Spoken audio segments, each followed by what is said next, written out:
I still remember the exact moment my daughter looked me in the eye, right there at the bank counter, and said loud enough for everyone to hear, "She's just my mother, and she's poor."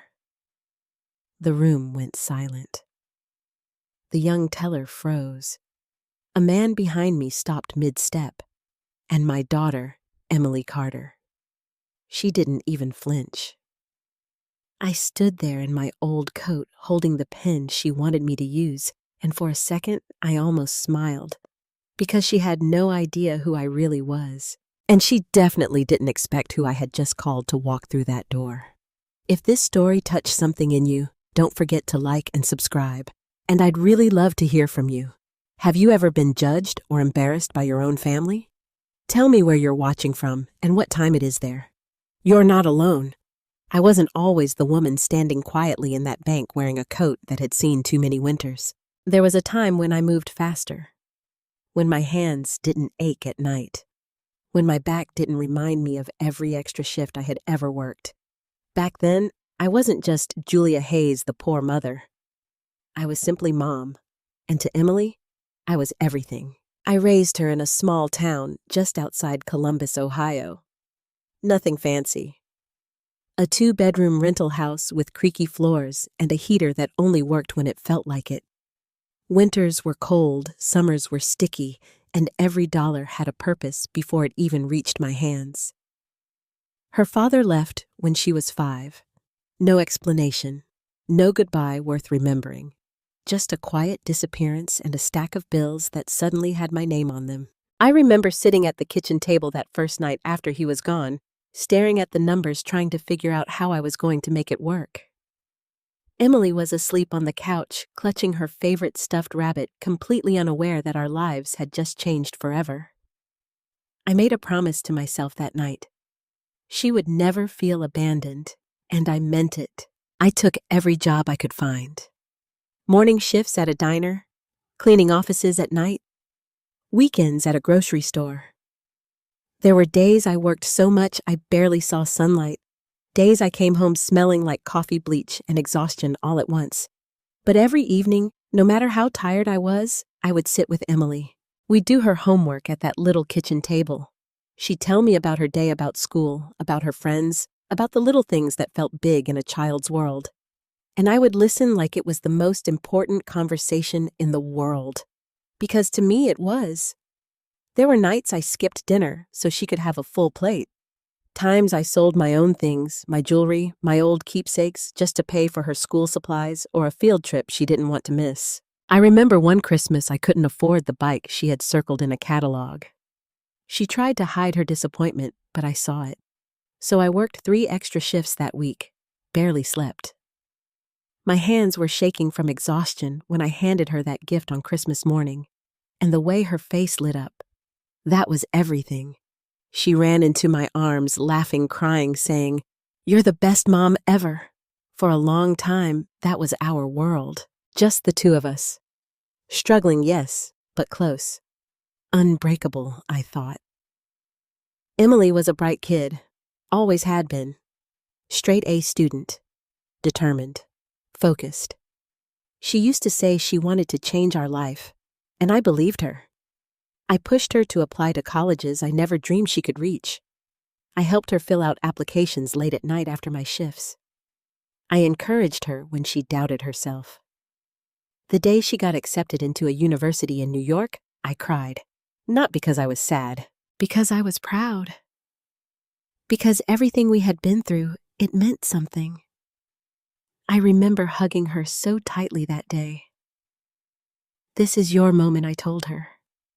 "Go build the life you deserve." And she did. At first, everything felt the same. She called me often, told me about her classes, her roommates, the city that never seemed to sleep. She missed home.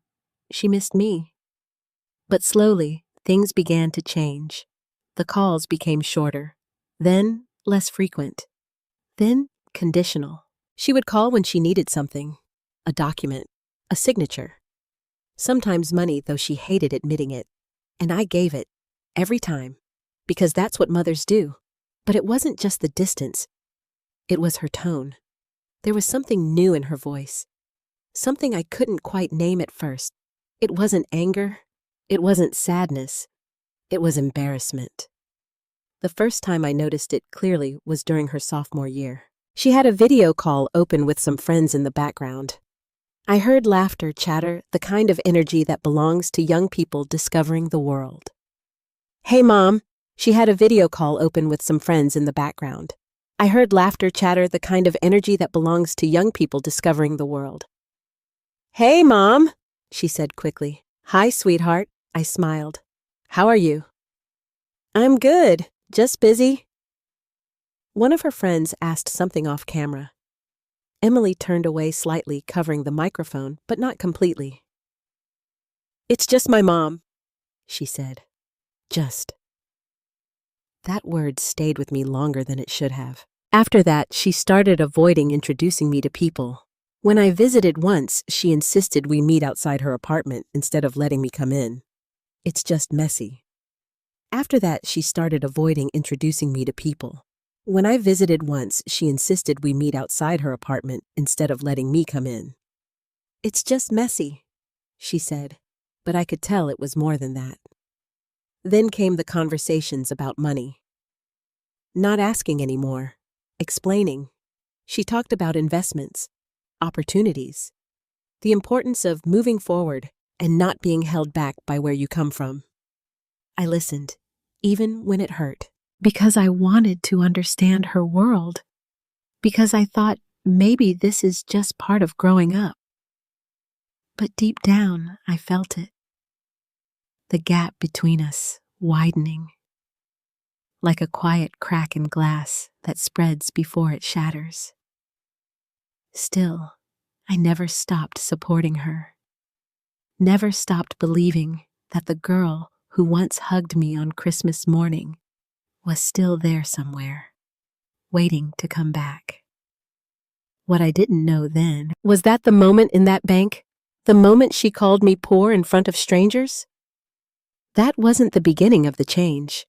It was the result of something much deeper, something that had been building for years, and something I had quietly been preparing for long before she ever walked into that bank with those papers in her hand. The first time I heard the name Brandon Cole, it sounded like something out of a magazine. Emily said it casually, like it didn't matter, like he was just another coworker. "He's in finance too," she told me over the phone one evening.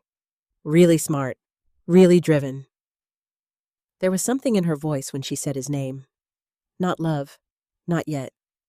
Admiration. I didn't think much of it at first. Emily had always been surrounded by ambitious people. That was the world she had worked so hard to enter. I wanted her to have friends, connections, people who could open doors I never even knew existed. But the more she talked about him, the more something inside me started to feel uneasy. "He grew up in Manhattan," she said one night. "Private schools. His parents have connections everywhere." I smiled, even though she couldn't see me. "That's good, sweetheart. Sounds like he's done well for himself." There was a pause. "Yeah," she said. "He has." Then her tone shifted just slightly. "He understands what it means to move forward." I didn't realize then what she meant. Not fully. A few weeks later, she mentioned him again, but this time, it wasn't just in passing. "We've been spending more time together," she said. "He's different." "How so?" I asked gently. "He's focused. He doesn't waste time on things that don't matter." There it was again. That subtle shift. Things that don't matter. I let it go because I trusted her, because I believed she knew the difference between what mattered and what didn't. The first time I actually met Brandon was months later. Emily invited me to visit her in New York.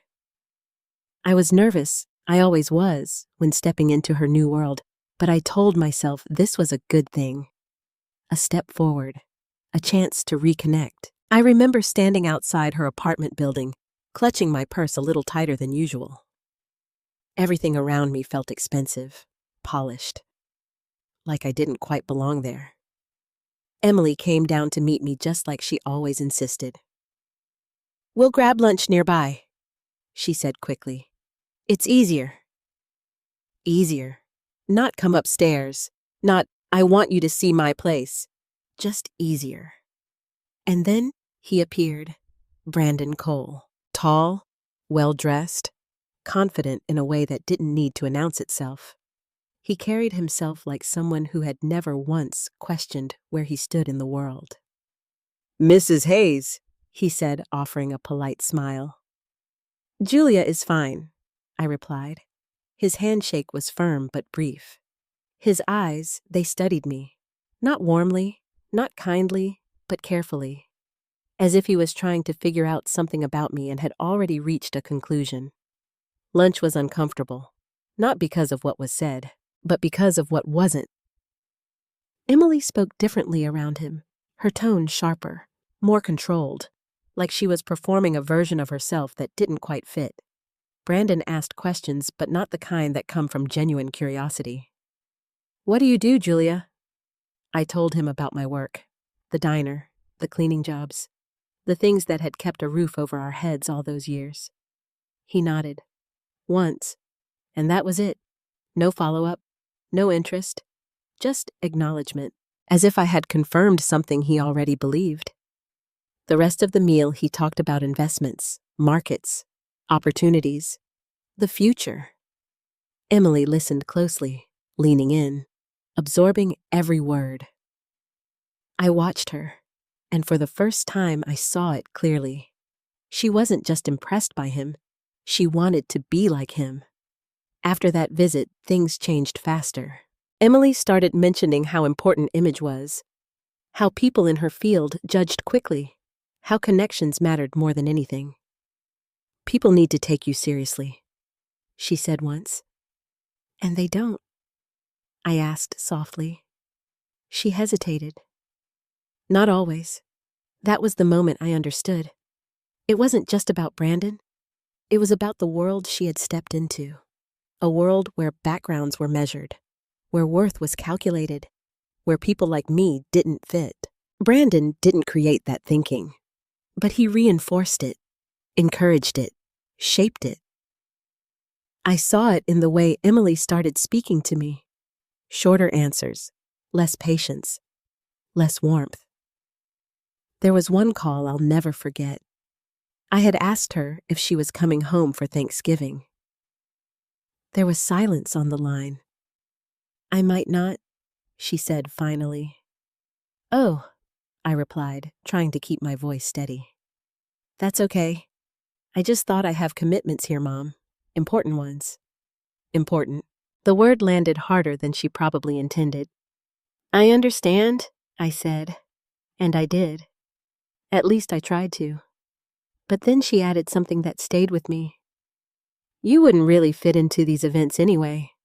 She said it casually, like it was a simple fact, not something that could break a person's heart. I didn't respond right away, because I didn't trust my voice. Because for the first time, I felt something shift inside me. Not anger, not yet. Something quieter, something colder. Awareness. That my daughter, the little girl who once held my hand like it was the safest place in the world, was starting to see me as something else. Something less. And Brandon. He was always there in the background. Sometimes I could hear his voice. Sometimes just his presence. But I knew. I knew he was part of it, not because he said anything directly, but because Emily started repeating ideas that weren't hers. You have to leave the past behind. You can't carry people who hold you back. You have to think bigger. Bigger. Better. Higher. All good things. Until they come at the cost of forgetting who stood beside you when you had nothing. I didn't confront her. Not then. Because I was watching. Listening. Learning. Because deep down, I needed to understand how far this change would go. How much of my daughter was still there. and how much had already been replaced by something else. What I didn't realize at the time was that Brandon wasn't just influencing Emily's thoughts. He was guiding her decisions, carefully, strategically. And by the time she asked me to come to that bank, everything had already been set in motion. There's a particular kind of silence that settles into a home when something is wrong, but no one says it out loud. That's the kind of silence I started living with. It wasn't loud. It wasn't dramatic. It didn't come with slammed doors or raised voices. It came in the form of missed calls, short replies, long pauses between messages, and a feeling that I was slowly being edited out of my own daughter's life. At first, I tried to ignore it. I told myself she was busy, that New York was fast, demanding, overwhelming, that she was building something important, something bigger than the small world she came from. But the truth has a way of showing itself in the smallest moments. Like the day I sent her a picture. It was nothing special, just the old kitchen table we used to sit at, freshly cleaned sunlight coming through the window the way it always had. I typed, "Thought you'd like to see this. Miss you." She replied 3 hours later. Nice, that was it. No, I miss you too. No memory, no warmth, just nice. I stared at that word longer than I should have, because it wasn't just a reply. It was distance, and it hurt more than I wanted to admit. Still, I didn't push, because pushing can break things that are already fragile. So instead, I waited, and I watched, and I listened, and slowly I started noticing something else. Emily didn't just call less. When she did call, it was always for a reason. A form she needed me to sign. A document she couldn't access without my name. A question about something tied to the past. The very past she claimed didn't matter anymore. At first, it seemed harmless. Small things, paperwork for school, authorization forms. Then it became more specific. "Mom, do you still have those old bank records? Mom, can you check if your name is still on that account, Mom? I might need you to sign something soon. It's just a formality." A formality. That word stuck with me because nothing is ever just a formality when it comes to money, or control, or ownership. I didn't question her directly, but I paid attention, carefully, quietly. There's something people don't realize about mothers. We may not always say what we know, but we see more than they think. And by that point, I had started to see a pattern. Every request Emily made, every document she mentioned, every small favor she asked for, they all circled around one thing: authority, access, transfer. I didn't react. Not outwardly, because reacting too soon can reveal what you know. And I wasn't ready for that. Not yet. Instead, I did something else. I started preparing. I went through my old files, pulled out documents I hadn't looked at in years. Accounts, agreements, records that traced back to a time long before Emily ever stepped into that New York office building, before Brandon ever entered her life. Things she didn't know about. Things I had kept quiet for a reason. Not because I didn't trust her, but because I wanted her to grow on her own, to build something that belonged to her, not something handed down. But now things were different, because what she was asking for wasn't just help. It was control, and control once given isn't always returned. There was one call that changed everything for me. Her voice sounded rushed that day. "Mom, I need you to come to the bank with me next week. The bank I asked." "Yeah, it's just paperwork, nothing complicated. What kind of paperwork?" A pause, then lightly. "Just something to streamline accounts. It'll make things easier moving forward." Easier. For who? I asked gently. "For both of us," she said quickly. I could hear it. The impatience, the edge in her voice, like my questions were slowing something down, like I was inconvenient. "He'll think about it," I replied. There was another pause, longer this time. "Mom," she said, and her tone shifted again, softer, but not sincere. Controlled. "This is important. Important." There it was again. That word. The same one she used when she said I wouldn't fit into her world. The same one that had started to replace everything else. I closed my eyes for a moment. "It'll be there," I said, because I needed to see it for myself. Because I needed to understand exactly what she was trying to do. And more importantly, why. After the call ended, I sat alone in my living room for a long time. The house was quiet, too quiet. The kind of quiet that forces you to hear your own thoughts whether you want to or not. I looked around at the walls, the furniture, the little things that held years of memories. Emily's drawings from elementary school, a cracked picture frame from a family trip we barely could afford, pieces of a life that had once felt full. And I asked myself a question I had been avoiding for a long time.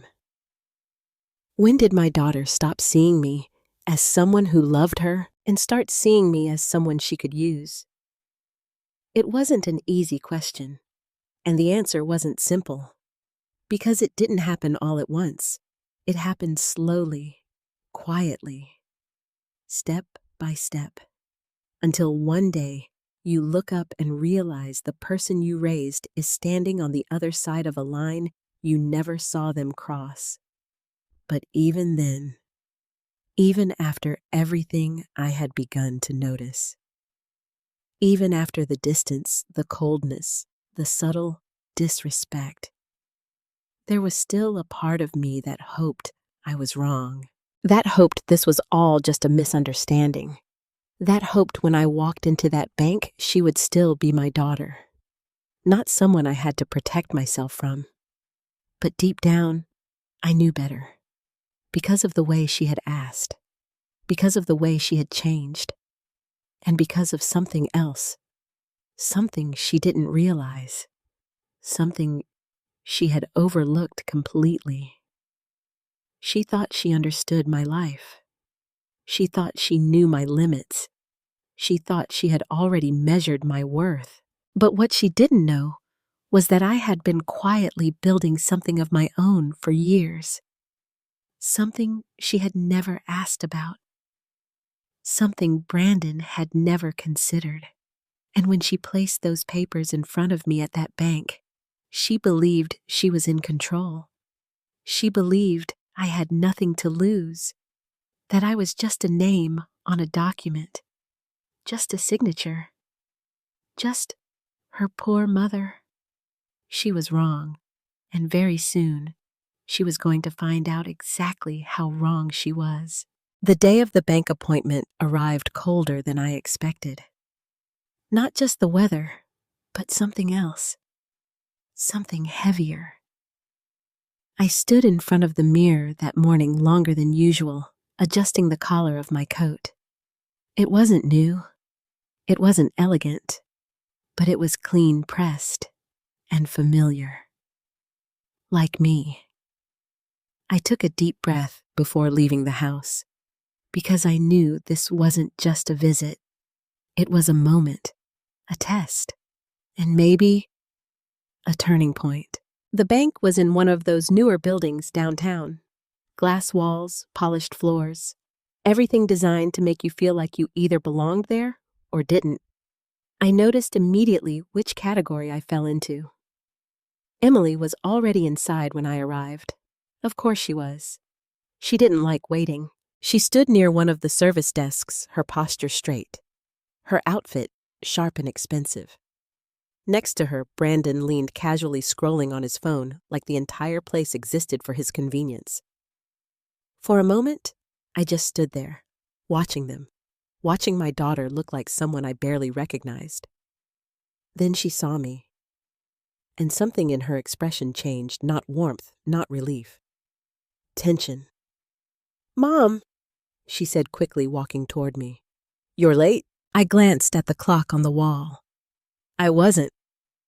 "I came as soon as I could," I replied calmly. She sighed, like I had already made things difficult.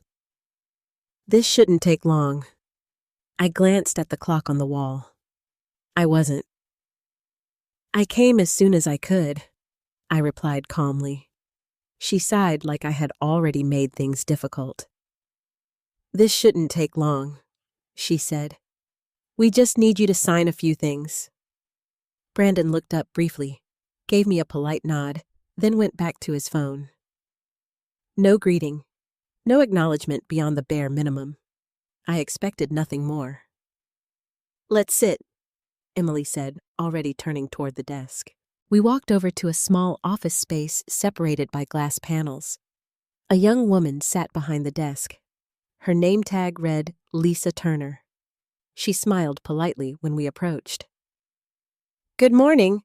How can I help you today?" Emily stepped forward before I could speak. "We have some documents that need to be signed," she said confidently. "It's a transfer and account consolidation." Lisa nodded, reaching for the paperwork. "Of course. May I see the documents?" Emily handed them over without hesitation. I watched Lisa's expression as she scanned the pages. Professional. Neutral. But I saw it. That slight pause. That flicker of curiosity. Because even without saying anything, something about those papers didn't sit right. "Mrs. Hayes?" Lisa asked, looking up at me. "Yes," I replied. "These documents involve authorization over an existing account structure. I'll just need to confirm a few details before we proceed." "Of course," I said. Emily shifted slightly beside me, impatient. "Can we just move this along?" she said.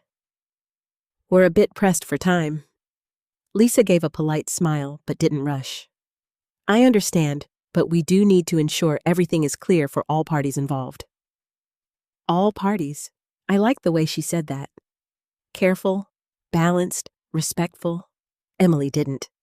"It's just a formality," she said, waving her hand slightly. "My mom isn't really involved in this stuff. She just needs to sign." There it was. That tone. That quiet dismissal. Lisa glanced at me again, and this time her expression changed. Just a little. Not judgment. Not pity. Something else. Awareness. "I still need to explain the documents," Lisa said gently. "That's part of the process." Emily exhaled sharply. "Fine." Lisa turned the papers toward me. "These forms would grant partial control and access over your account holdings to Ms. Carter," she explained, "including the ability to make independent financial decisions." I nodded slowly. "Independent decisions?" I repeated. "Yes," she said, "without requiring your direct approval after the transfer is completed." I looked down at the documents, carefully this time, not just glancing, reading, line by line, every word. And the more I read, the clearer it became. This wasn't about convenience. This wasn't about simplifying anything. This was about control. Full control. Emily wasn't asking for help. She was asking to take over, to move authority from my hands into hers. Completely. I could feel her watching me, waiting, expecting. "Mom," she said, her voice tightening slightly. "It's standard. Everyone does this." I didn't look up. "Everyone?" I asked quietly. "In my world, yes," she replied quickly. "Your world, not ours, not anymore." I turned another page. There it was, a clause buried halfway through. Transfer of primary decision-making authority. Irrevocable under standard conditions. Irrevocable. That word echoed in my mind. I finally looked up. At her. At my daughter. "Do you understand what this means?" I asked. Her expression hardened slightly. "It means things will be easier moving forward." "No," I said softly. "It means I lose control." She rolled her eyes. "Mom, you're not losing anything. You're just letting me handle things. Letting. As if it was a gift. As if it was something I should be grateful for." Brandon finally spoke, his voice smooth, calculated. "It's a smart move, Julia," he said. "Emily is in a better position to manage assets like this. It's about efficiency." Efficiency. Another word that sounded good until you looked at what it replaced. Trust. Respect. Family. I held his gaze for a moment, then looked back at the papers. Silence settled over the table. Heavy. Uncomfortable. Mom Emily said again, more forcefully this time. "Can you just sign it? Just sign it. Just give it away. Just hand over everything you've built without question." I placed the pen down on the table, gently, deliberately, and for the first time since I walked into that bank, I stopped playing along. "I'm not signing this," I said. The words landed harder than I expected. Emily froze. "What?" she asked. "I said," I repeated calmly, "I'm not signing this." Her expression changed instantly. Shock, then irritation, then something darker. "Are you serious right now?" she snapped. "Yes." Her voice rose slightly. "Do you even understand what you're doing?" I met her eyes. "Do you?" The tension in the room tightened. Lisa sat quietly observing. Brandon shifted his weight, his calm starting to crack just slightly. Emily leaned closer to me, lowering her voice, but not enough. "This is why things don't move forward," she said sharply. "You hold everything back. Everything. As if I had been the obstacle. As if my entire life, everything I had done for her, was just in the way. And then," she said it, "the thing that changed everything. You don't even have anything." "Mom," she said, her voice cutting through the room. "You're poor. What are you so afraid of losing?" The word hung in the air. Heavy, sharp, final. And in that moment, something inside me didn't break. It settled. Because now, there was no confusion, no doubt, no misunderstanding. I finally knew exactly where I stood in her eyes. And more importantly, I knew exactly what I needed to do next. For a moment after Emily said it, no one moved. It was as if the entire room had been frozen in place by that single word. Poor. Not whispered, not softened, but thrown sharp and deliberate like something meant to wound. And maybe years ago it would have. Maybe there was a time when that word would have made me shrink, apologize, question my worth. But not anymore. Not after everything I had seen. Not after everything I had learned. I didn't react the way Emily expected. I didn't raise my voice. I didn't defend myself. I didn't beg her to take it back. Instead, I simply looked at her. Really looked at her. And for the first time, I saw it clearly. Not just the distance, not just the attitude, but the belief. She truly believed what she had just said. That I was less. That I had nothing. That I was beneath her. And somehow, that realization hurt more than the word itself. "Mom," she snapped when I didn't respond. Did you hear me? I heard you, I said quietly. My voice was calm, too calm for what she expected. That only seemed to irritate her more. Then why are you making this so difficult? She demanded. It's not like you have anything to protect. Brandon shifted beside her, clearly uncomfortable now, but he didn't interrupt. Of course he didn't. He had helped build this version of her. He wasn't about to stop it. I glanced briefly at Lisa. She was still sitting behind the desk, her hands folded neatly, but her eyes were watching everything. Carefully, not judging, just observing. And I appreciated that, because she saw what was happening, even if she said nothing. I turned back to Emily. You really believe that I asked? Her brows furrowed slightly. Believe what? That I have nothing. She let out a short laugh. Mom, come on. Let's be realistic. Realistic. That word again. So many words that sounded reasonable until you looked at what they erased. I've worked hard to get where I am, she continued. I'm trying to build something. I can't keep being tied to this. She gestured slightly toward me, toward my coat, my shoes, my entire existence reduced to a visual inconvenience. This, I repeated. You know what I mean, she said impatiently. The pastity, the struggle, the limitations.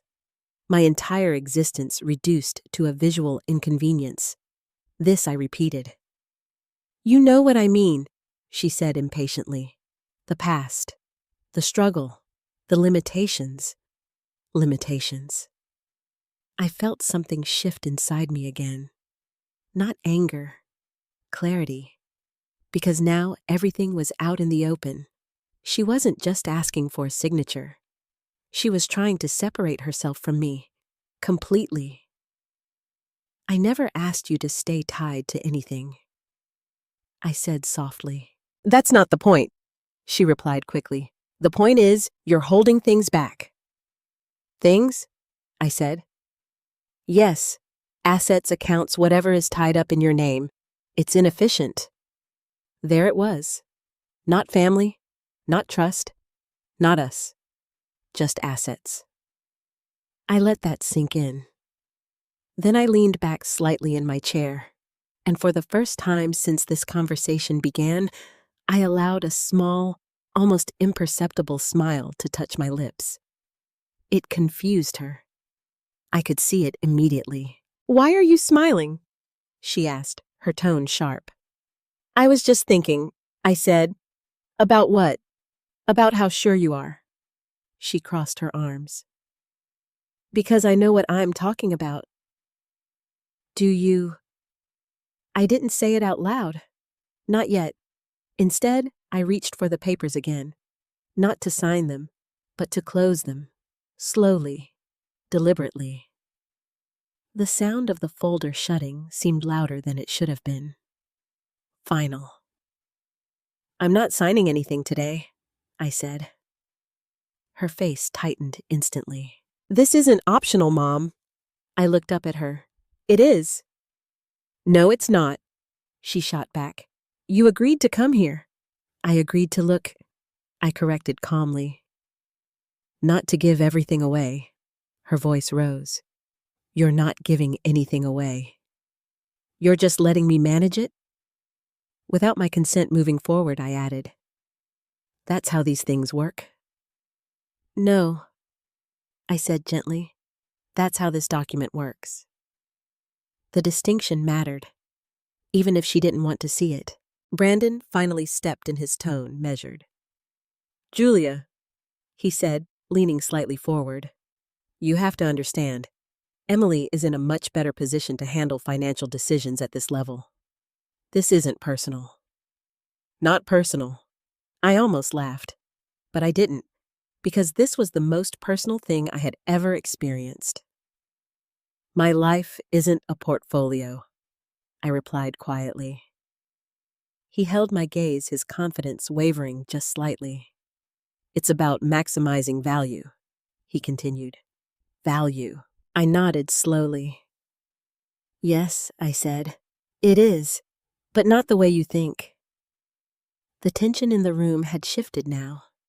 It wasn't just about convincing me anymore. It was about control slipping. Emily stepped closer, her voice lowering again, but the edge remained. Mom, listen to me, she said. If you don't do this, you're making a mistake. Maybe, I said. And if something happens, if things go wrong, you won't have the support you need. I studied her face, really studied it, because there was something in her tone now that hadn't been there before. Not just frustration. Fear. Small. Hidden. But there. As if this wasn't just her idea. As if something or someone was pushing her. You sound worried, I said. I'm being practical, she snapped. No, I replied gently. You're being pressured. Her eyes widened slightly. Don't do that, she said quickly. Don't twist this into something it's not. I didn't respond immediately, because sometimes silence reveals more than words. And in that silence, I saw it. The flicker of uncertainty. The crack in her certainty. She didn't like that I wasn't reacting the way she expected. She didn't like that I wasn't backing down. Because in her mind, this was already decided. This was supposed to be easy. She thought she could walk in, present the papers, push a little, and I would fold, like I always had, like I always did. But this time, she was wrong, and she didn't know why. Not yet. I leaned forward slightly, my hands resting calmly on the table. We're not done here, I said. Her expression hardened. What does that mean? It means, I replied, my voice steady, there are things you don't understand yet. She let out a sharp breath, then explained them. I shook my head. Not like this. Her patience snapped. Oh my God, Mom, what are you even talking about? This is ridiculous. I stood up slowly. Not rushed, not dramatic, just done. This conversation isn't over, I said. But it's not happening on your terms. She stared at me like she didn't recognize me, like this version of me didn't fit into her expectations. And that was exactly the point, because for the first time in a long time, I wasn't playing the role she had assigned me. The quiet mother, the obedient signature, the poor woman with nothing to lose. No, I was something else entirely, something she had never bothered to understand. And as I reached for my phone, I knew the next step was already in motion, because I had prepared for this moment long before she ever walked into that bank. And very soon, someone was going to walk through that door. Someone who would change everything she thought she knew. The moment I picked up my phone, Emily's patience snapped completely. What are you doing? She demanded, her voice sharp enough to cut through the quiet office. I didn't answer right away. I simply unlocked the screen, scrolled for a second, and pressed call. It was a short action. Simple, but it changed everything. Emily stared at me, confusion flashing across her face. Mom, this isn't the time to be making calls, she said, her tone tightening. We're in the middle of something. I raised my eyes to meet hers. No, I said calmly. We're at the beginning of something. That only irritated her more. Brandon stepped closer now, no longer pretending to stay out of it. Julia, he said, his voice lower, more controlled, whatever concerns you have, we can address them here. There's no need to involve anyone else. Anyone else. I almost smiled again. because that was exactly what he was afraid of.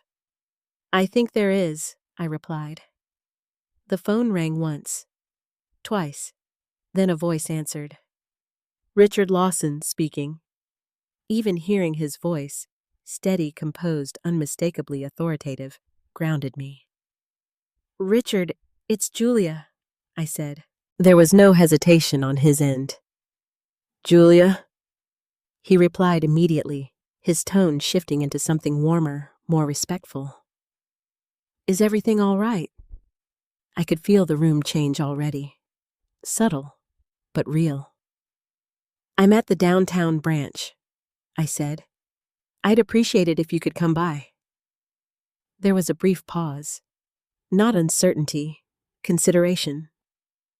"You'll be there shortly," he said. "Thank you." I ended the call. Silence filled the space again, but this time it felt different. Heavier. "Charged." Emily crossed her arms, clearly irritated. "Who was that?" she asked. "A colleague?" I replied simply. She let out a short laugh. "A colleague," she repeated. "Mom, this is a bank. What kind of colleague do you have here?" I didn't answer, because explaining it now would defeat the purpose. Brandon's expression had shifted too. He was watching me more carefully now, studying, recalculating, because something didn't add up anymore. "Julia," he said again, more cautiously. "This time, we really don't need to complicate this. It's already complicated," I replied. "No," he said, shaking his head slightly. "It's actually very straightforward. Emily is trying to help you." "Help?" I looked at him, then at Emily. "Is that what this is?" I asked her. She hesitated. Just for a second. But I saw it. That flicker again. That doubt she tried so hard to hide. "Of course it is," she said quickly. "I'm trying to make things better for both of us. By taking control of everything," I asked gently. Her jaw tightened. "By managing it properly." Lisa shifted slightly in her seat, still silent, but clearly aware that this situation had moved far beyond a routine transaction. Time stretched. Minutes passed slowly. No one spoke much after that. Emily paced once, then stopped, clearly trying to maintain control over a situation that was slipping. Brandon checked his watch more than once. And I simply sat, calm, still, waiting, because I knew something they didn't. I wasn't guessing. I wasn't reacting. I was following a plan I had put in place long before today. Finally, the doors at the front of the bank opened. It wasn't loud. There was no announcement, but the shift was immediate. You can always tell when someone important walks into a room, not because of what they say, but because of how everyone else reacts. A few heads turned. A staff member near the entrance straightened instantly. Another stepped aside without being asked. And then I saw him, Richard Lawson. Dressed in a tailored suit, his presence calm but commanding, he moved through the bank with quiet authority. Not rushed, not hesitant, certain. Lisa noticed him immediately. Her posture changed, her attention sharpening. "Mr. Lawson?" she said softly under her breath. Emily froze. "Wait!" she whispered, glancing toward the entrance. "That's—" "Yes," Brandon said quietly, his voice tightening. "That's the branch director." "The branch director." Now she understood. Now she was starting to see that this wasn't just a simple visit. Richard didn't look at anyone else as he walked. He came straight toward us, straight toward me. And when he reached the desk, he didn't address Emily. He didn't acknowledge Brandon. He looked at me, and he smiled. "Julia," he said warmly, extending his hand. I came as quickly as I could. The room went completely still. Emily's face lost color. Brandon's expression hardened, not with confidence, but with something closer to concern. I stood up and shook his hand. "Thank you for coming," I said. Of course, he replied. Then he glanced at the papers on the desk. I assume this is what you called about. Yes. He nodded once, then turned to Lisa. Miss Turner, he said, his tone professional but familiar. Would you mind giving us a moment? Lisa blinked slightly, then nodded quickly. Of course, sir. Sir! Emily heard it. I saw the moment it registered. The shift. The realization that the man she thought was just someone was actually someone who mattered. Someone with authority. Someone she couldn't dismiss. Richard turned back to me. Would you like me to review the documents, he asked. Yes, I said. He picked them up, scanning quickly but thoroughly. His expression didn't change much. But I knew him well enough to read the subtle signs. The slight tightening of his jaw. The pause on certain lines. The understanding. When he finished, he placed the papers back on the table. Then he looked at Emily. For the first time. Miss Carter? He said politely. Emily straightened instinctively. Yes. These documents, he continued calmly, would effectively transfer operational control of significant financial assets away from Ms. Hayes. Emily swallowed.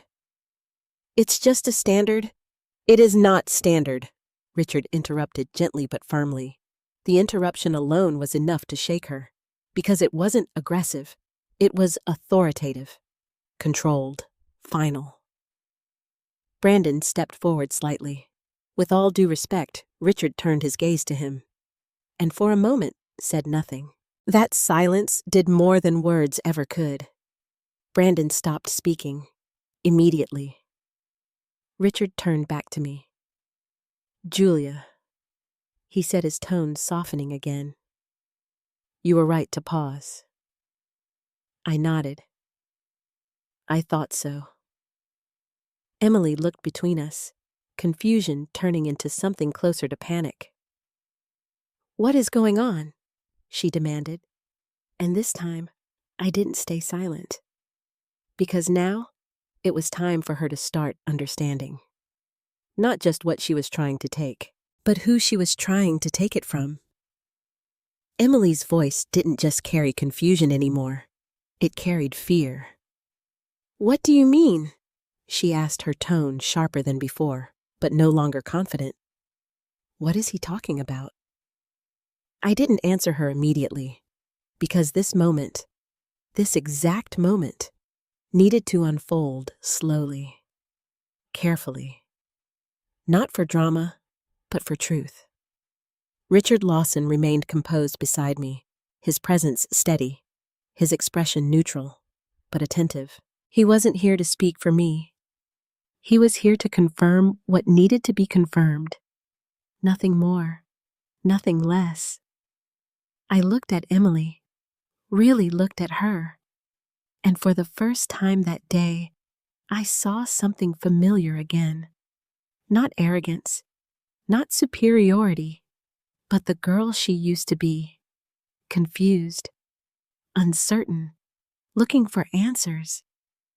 I said gently that you don't know as much about my life as you think you do. She let out a breath of frustration. Mom, this isn't the time for vague statements. Just explain what's going on. Brandon stepped in again, though more cautiously now. Yes, he said. Clarity would help everyone here. Clarity. I nodded. That's exactly what I intend to give. I turned slightly toward Richard. Would you like to explain the account structure I asked? He inclined his head slightly. Of course. Emily's eyes widened. Account structure, she repeated. Richard placed the documents back on the desk, smoothing them out calmly before speaking. The accounts referenced in these documents, he began, his tone measured and professional, are not standard personal savings accounts. Richard placed the documents back on the desk, smoothing them out calmly before speaking. The accounts referenced in these documents, he began, his tone measured and professional, are not standard personal savings accounts. Emily blinked. What does that mean? It means, he continued, they are part of a layered portfolio structure that includes long-term investment holdings, trust allocations, and private financial instruments. The words landed, but didn't fully register. Not yet. Emily frowned. That doesn't make sense, she said quickly. My mom doesn't. She stopped herself, but it was too late. Doesn't have that kind of money, doesn't understand that kind of system, doesn't belong in that world. Richard didn't react to her hesitation. He simply continued. These accounts have been active for over a decade, he said, and they have grown significantly during that time. A decade? Emily looked at me now, really looked at me, as if she was trying to reconcile two completely different images in her mind. This isn't possible, she said quietly. I tilted my head slightly. Why not? Because she struggled for the words because you, as if she was trying to reconcile two completely different images in her mind. This isn't possible, she said quietly. I tilted my head slightly. Why not? Because, she struggled for the words, because you... She stopped again. Because you're poor. She couldn't say it this time. Not with Richard standing there. Not with the weight of everything shifting around her. Brandon stepped forward, trying to regain control. Let's be precise, he said. What exactly are we talking about here? Richard turned his gaze to him, and again, that silence, that quiet, controlled authority. You are not an authorized party in this discussion, he said calmly. The words weren't loud, but they were absolute. Brandon stiffened. I'm advising. You are present, Richard interrupted, but not authorized. That was the end of it. Brandon didn't speak again, because now he understood something too. This wasn't his environment anymore. This wasn't a conversation he could steer. This was something else entirely. I looked back at Emily. Her hands were no longer steady, her confidence gone, replaced by something fragile. Mom, she said softly, almost uncertainly. What is he talking about? I took a slow breath, because this was the moment, the line between who she thought I was and who I actually was. For years, I said, while you were growing, while you were studying, while you were building your life, I paused. I was building something too. She stared at me. You, she whispered. Yes. Her eyes searched my face for what she asked. For you, I said. The answer hit her harder than anything else, because it wasn't defensive, it wasn't angry. It was simple, honest. I didn't want you to struggle the way I did, I continued, so I made decisions. Quiet ones, careful ones. Emily shook her head slightly. I don't understand. I know, I said gently, because you never asked. I didn't want you to struggle the way I did, I continued. So I made decisions, quiet ones, careful ones. Emily shook her head slightly. I don't understand. I know, I said gently, because you never asked. That silence again. But this time it was different. Not tense, not hostile, heavy, with realization. I started small, I went on. Savings, then investments, then opportunities that came from knowing the right people and making the right choices. I glanced briefly at Richard, and sometimes from trusting people who believed in me. Richard gave a slight nod, respectful, not exaggerated, just acknowledgement. Emily's voice trembled now. How much? She asked. I didn't answer. Not directly. Instead, I looked at Richard. He understood immediately. The total value of the portfolio, he said carefully, is substantial. That word again. Substantial. Not a number. Not yet. But enough. Enough to shatter everything she believed.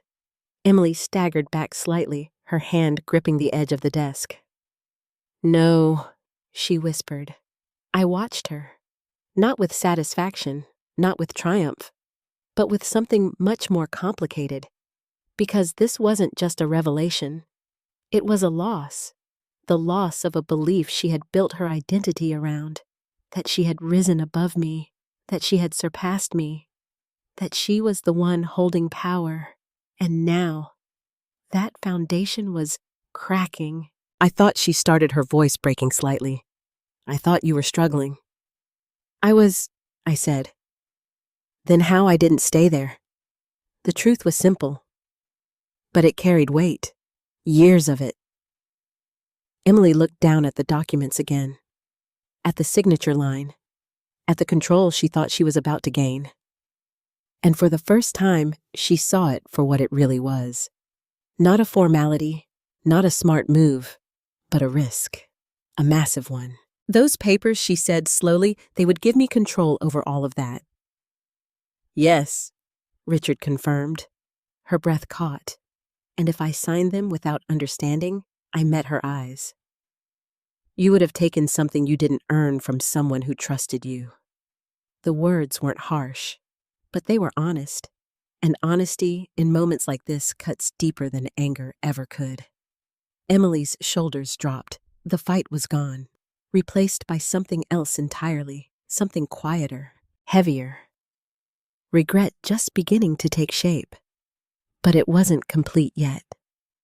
Because there was still one more thing she hadn't fully understood. Not just what she tried to take, but how she tried to take it, and what that meant. For us, Emily didn't sit down. She couldn't.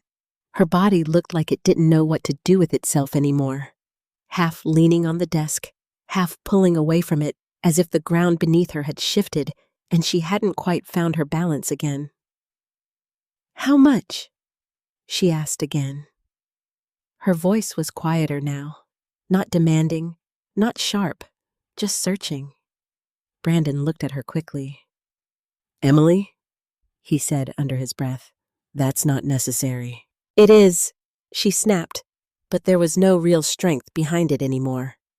Because now, she needed to know. I watched her for a moment before answering. Not to punish her, but because I needed her to understand something first. It's not just about the number, I said. Her eyes filled with frustration. Then what is it about? It's about how you got here, I replied. She blinked. What does that even mean?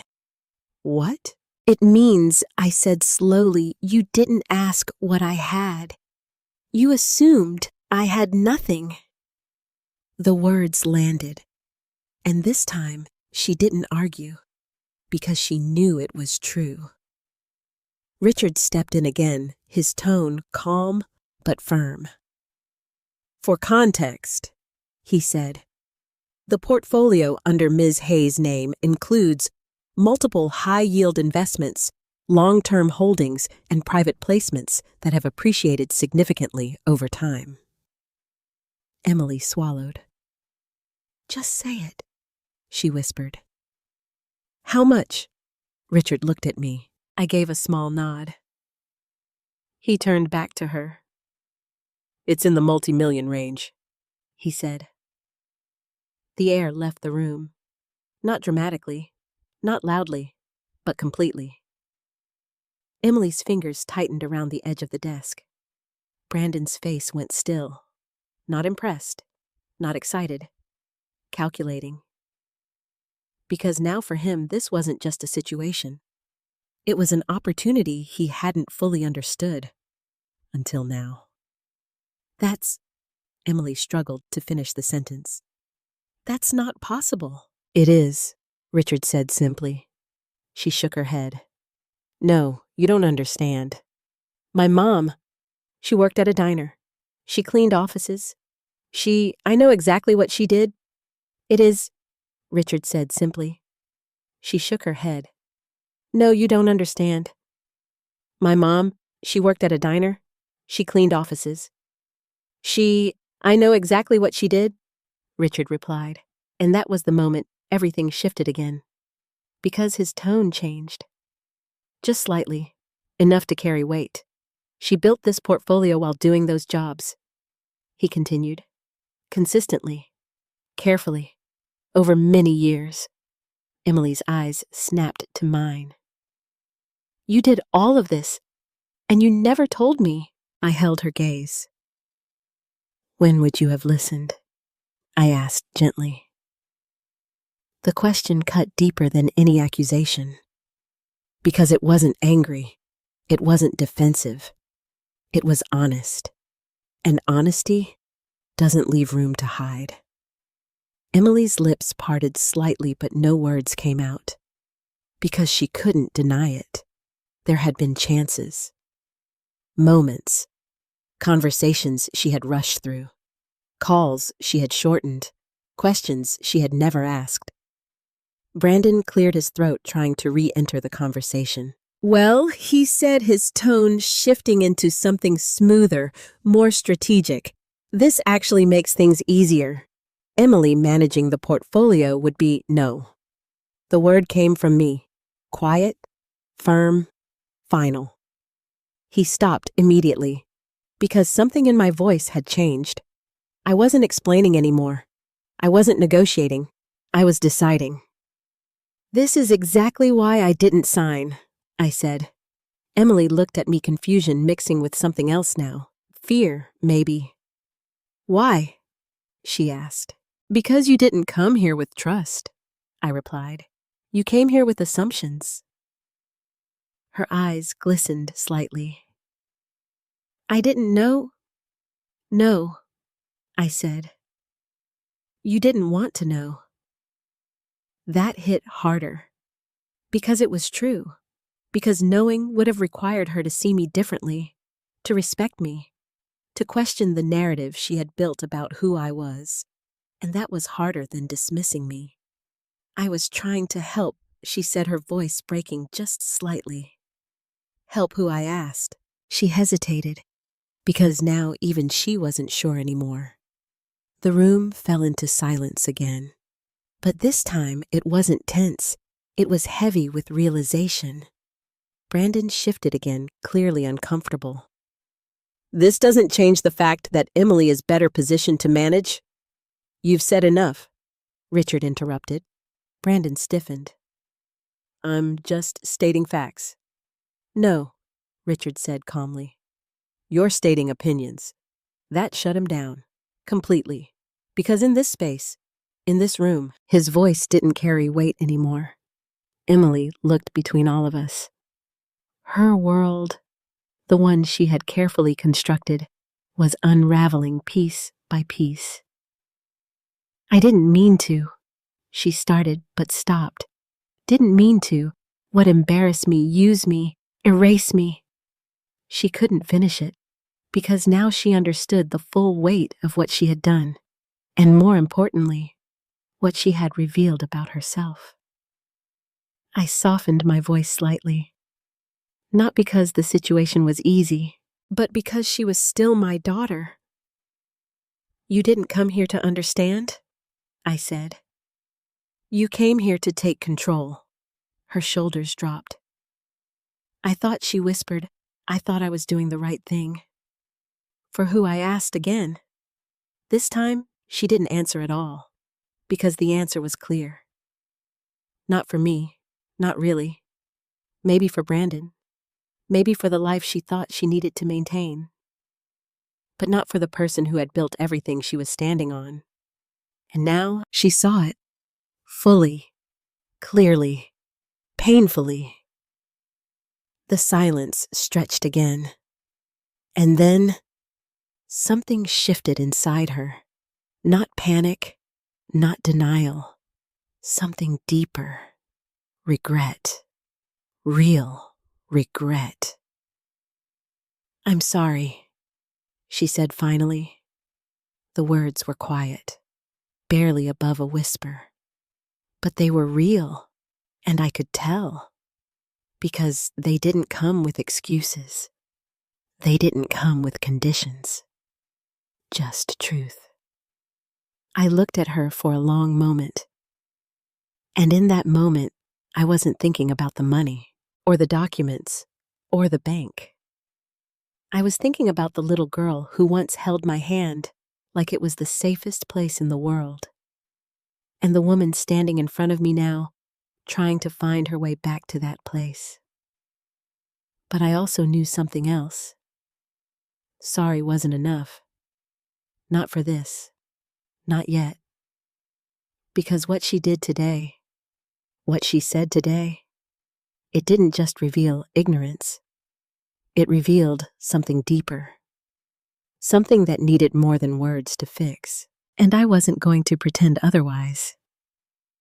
I hear you, I said. Her eyes lifted slightly. Hope. Fragile. Uncertain. But this doesn't end here, I continued. The hope flickered, because she understood. This wasn't over, not even close. Because forgiveness, real forgiveness, doesn't come from a single moment. It comes from change. And she hadn't proven that yet, not even a little. The silence after her apology didn't feel like relief.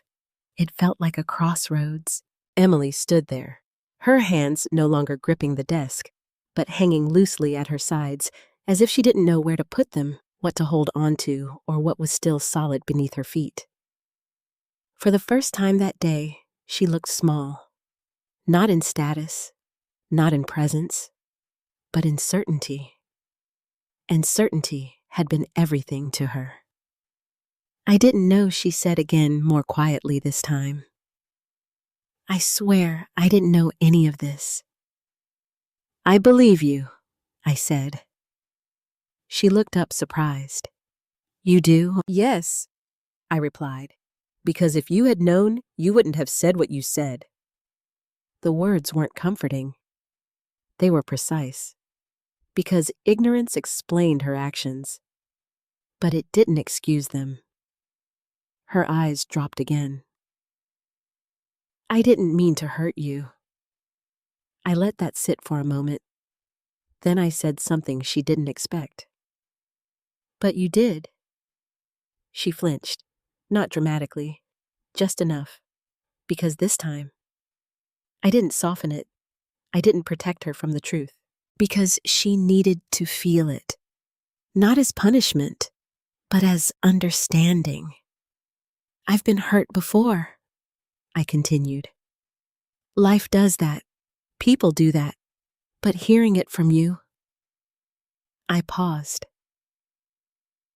That's different. Her eyes filled, but she didn't cry. Not yet.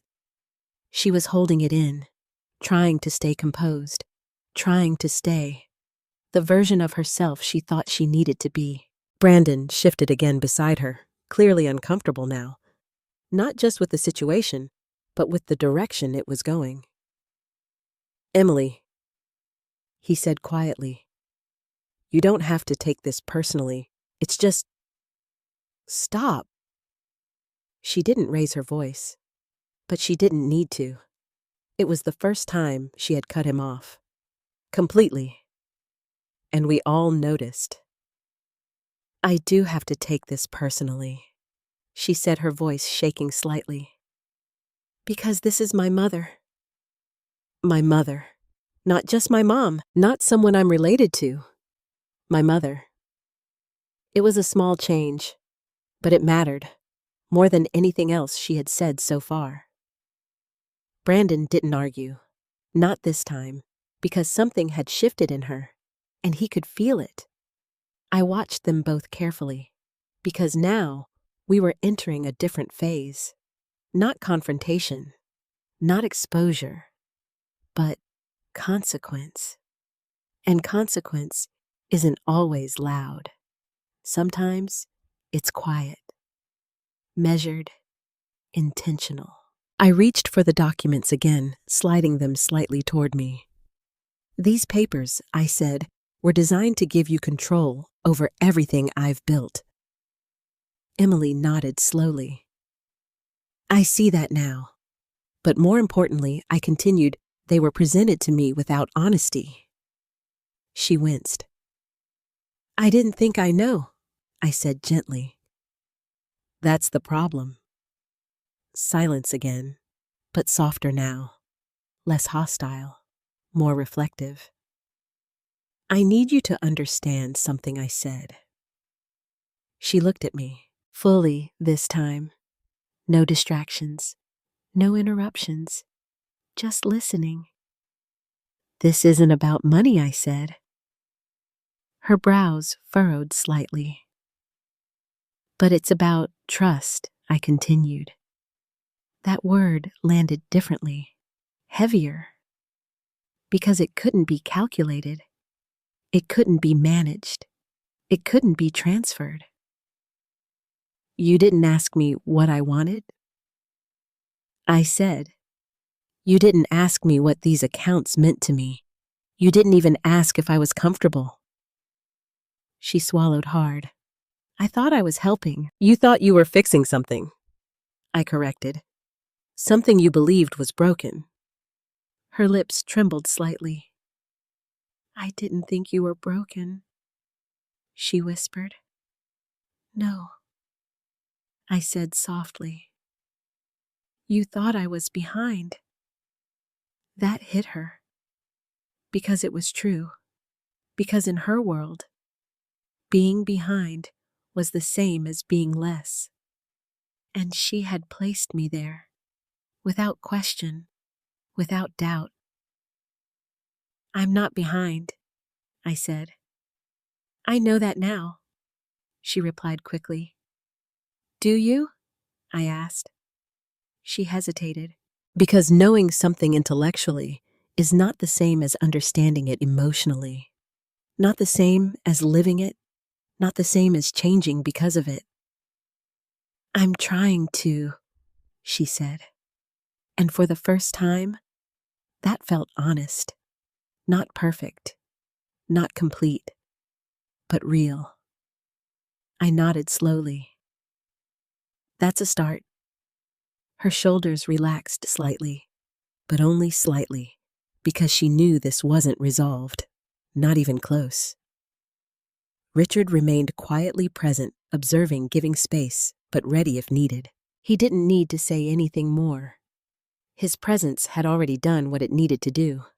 Now, this was between me and her. Here's what's going to happen, I said.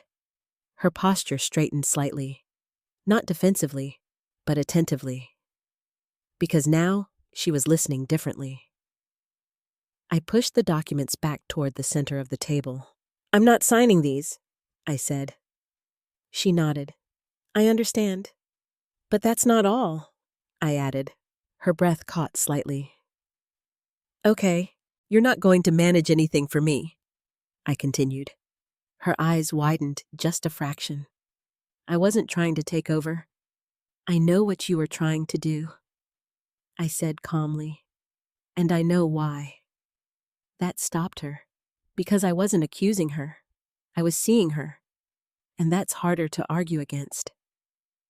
I wanted control, she admitted quietly. Yes, I said, and I thought if I had control, I could make things better. For yourself, I said. She didn't deny it, because she couldn't. Now I continued, you're going to do something different. She leaned in slightly. What? You're going to build something of your own, I said. Her brows furrowed. I already have. No, I said gently. You've built a career. That's not the same thing.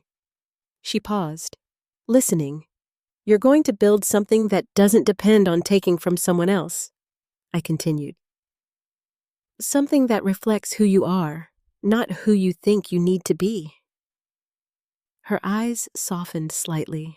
But what about us? She asked. There it was, the real question. Not the money, not the accounts. Us.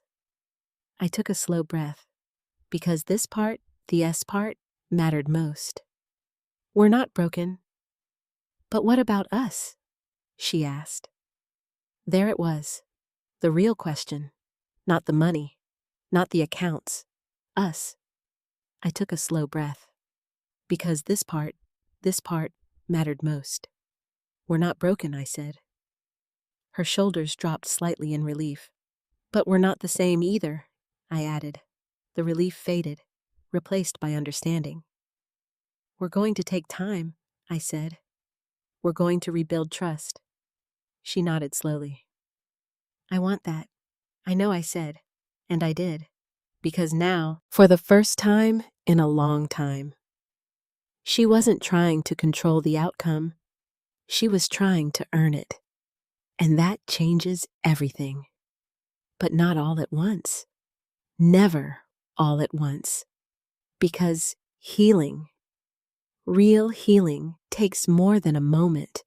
It takes proof. And she hadn't given me that yet. Not fully. But she was standing at the beginning of it. And that was something I hadn't seen in her for a very long time. We didn't leave the bank right away.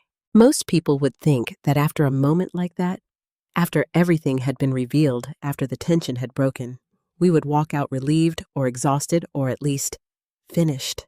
But we weren't finished. Not even close. Because the truth doesn't end a story. It begins the part where people have to live with it.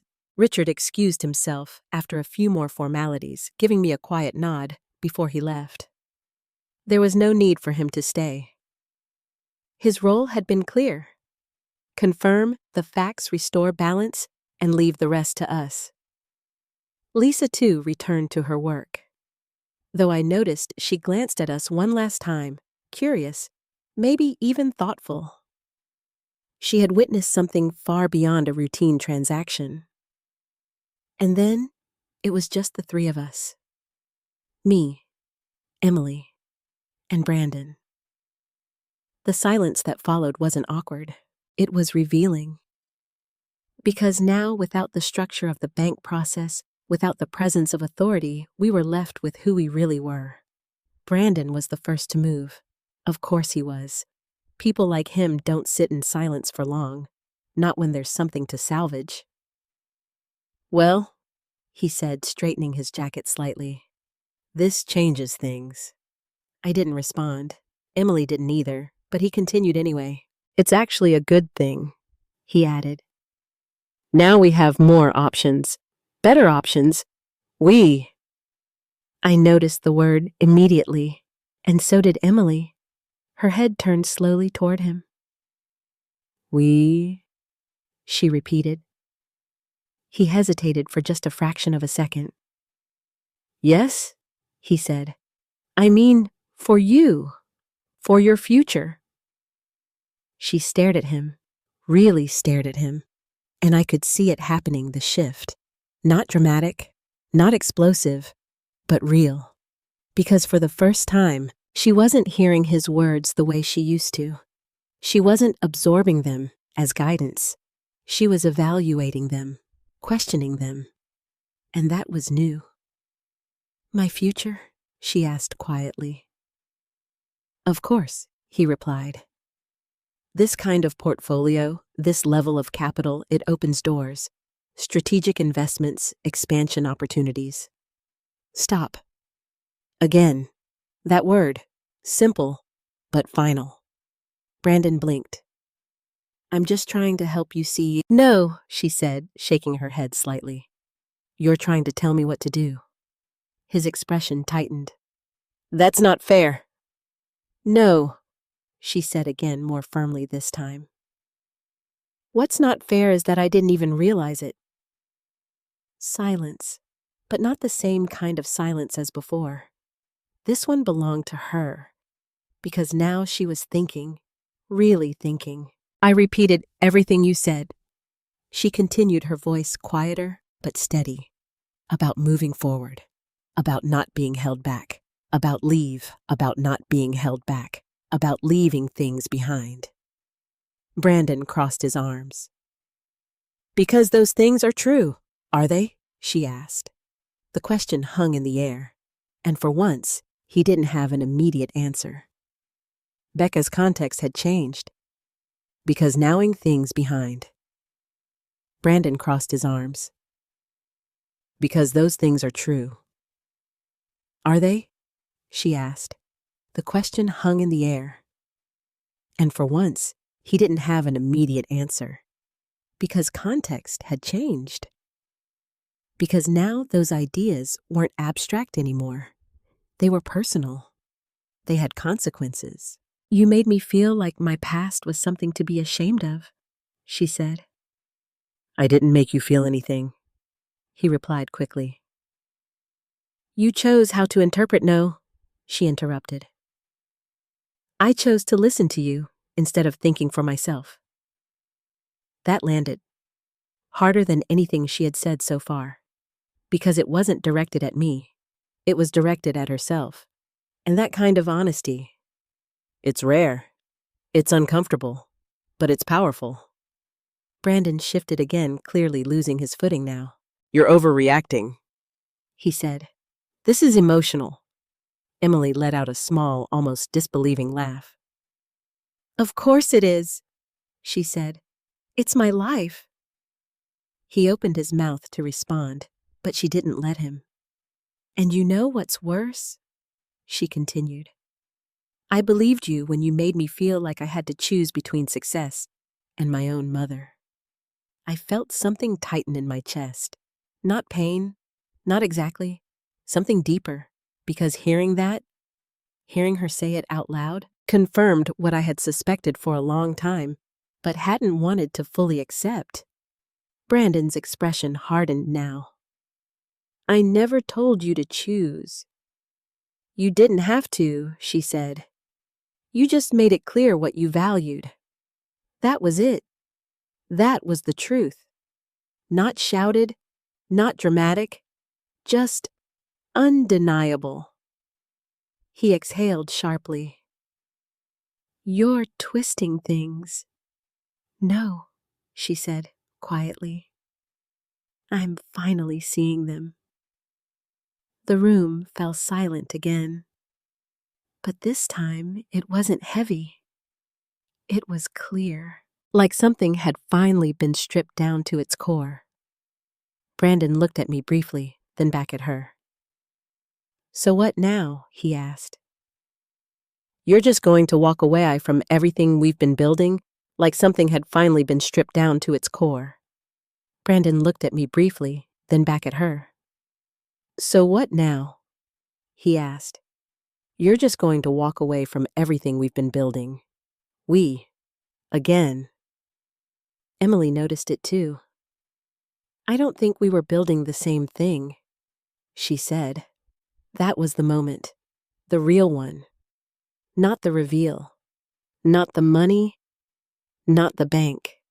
This. This was the turning point.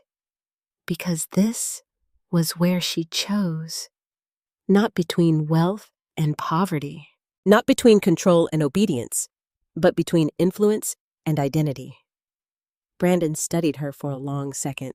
Then he nodded slowly.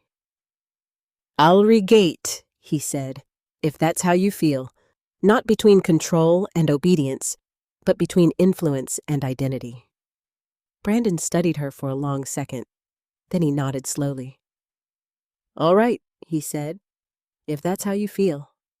There was something in his tone, not anger, not sadness, detachment, like he had already moved on, like the equation had changed and he was adjusting accordingly. I think I should go, he added. Emily didn't stop him, didn't argue, didn't chase. She just nodded. Okay. And just like that, he was gone. No dramatic exit, no final words. Just gone. The door closed behind him with a soft click, and the silence that followed was different from anything we had experienced that day. It wasn't tense. It wasn't uncertain. It was empty. But not in a bad way. In a way that made space. For something new. Emily stood there for a moment staring at the door. Then she turned back to me. "I didn't see it," she said. "I know," I replied. I thought he was helping me become stronger. "And now?" I asked gently. She took a deep breath. "Now I think I stopped thinking for myself. That honesty again. Raw, unfiltered, real." I nodded slowly. "That's a hard thing to admit." She gave a small, sad smile. "I guess I'm learning a lot today." "Yes," I said. "You are." We stood there for a moment, just looking at each other.